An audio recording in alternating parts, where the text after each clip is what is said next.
A warm morning to everyone. Today, I am here before you to deliver a speech on the topic bravery. What is the first thing that comes to mind when the word bravery is said? For most people, a war hero or a superhero comes into their minds. Probably, every language has a word for bravery. But there is only one true meaning. The word bravery is showing a brave spirit or courage when tough times are thrust upon or happen to them. Bravery is not only what people do, but also how they do it.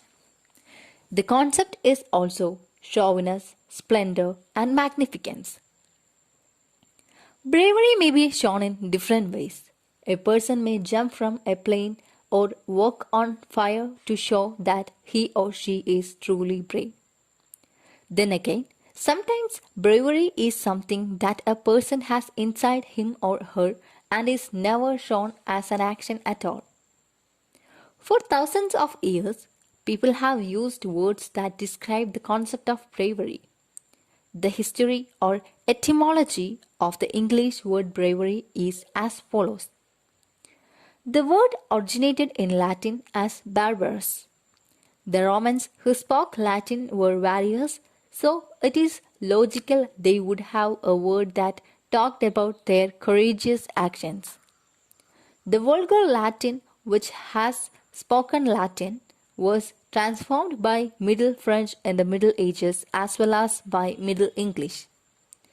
This form of English was what was spoken in the 12th to 15th century.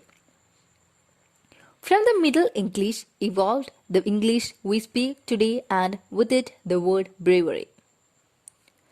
Throughout history, people have talked about the concept of bravery in many ways. The Greek writer and philosopher Euripides said, "The man who knows when not to act is wise." To my mind, bravery is forethought. In the Middle Ages, George II of England said that bravery never goes out of fashion.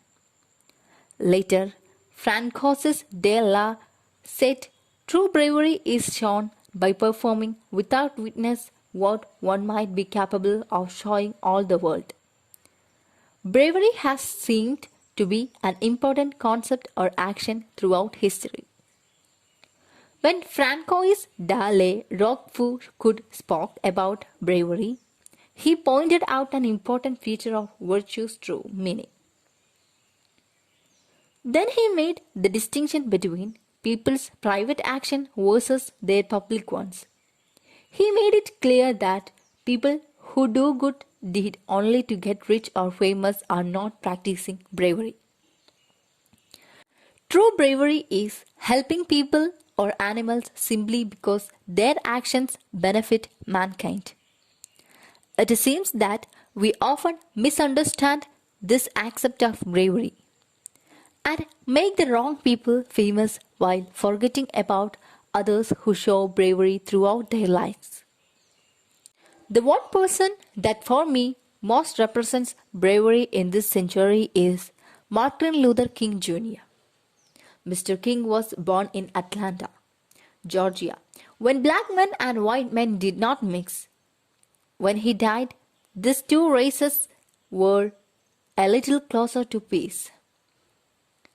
This was due primarily because of the great influence that Martin Luther King Jr. had in the United States.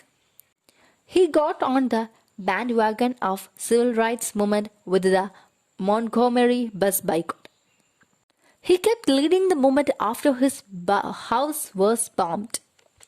That was bravery because he put his life on the line to make all American black people's lives better. In 1963, he and many other protesters in Birmingham, Alabama were met by police with dogs and high-pressure water hoses. This event was shown on television. His resistance in Alabama was brave because when police came, he and the others did not back down but rather stood up for their beliefs. Now, let me conclude my words. Thank you.